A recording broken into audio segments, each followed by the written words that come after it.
Ever wondered what GDP is and why it matters? Well, let's break it down. GDP, or Gross Domestic Product, gauges the total value of all goods and services produced within a country's borders during a specific time frame. So in essence, it's a snapshot of a country's economic health. But what exactly goes into the GDP, you may ask?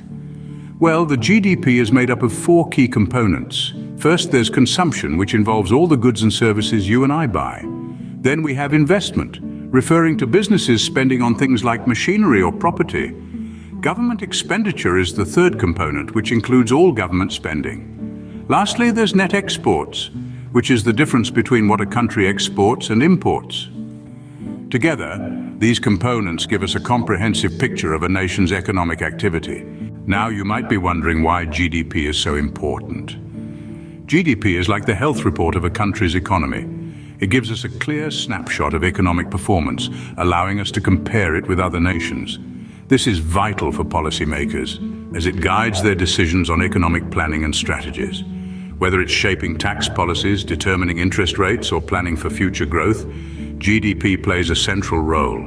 In short, it's a key indicator of a country's economic strength and standard of living. However, GDP isn't perfect. It doesn't tell us about the distribution of wealth. Whether it's concentrated in the hands of a few or spread evenly across society, GDP remains the same. It also overlooks the informal economy, which includes unreported income and barter transactions. Moreover, GDP doesn't account for environmental impact. It could rise with increased pollution or deforestation, posing a paradox. Despite its limitations, GDP remains a crucial tool in understanding and assessing the economic health of a nation. So, there you have it. We've explored GDP, dissecting its components, acknowledging its importance in gauging economic health, and understanding its limitations. Next time you hear about GDP in the news, you'll know exactly what they're talking about and why it matters.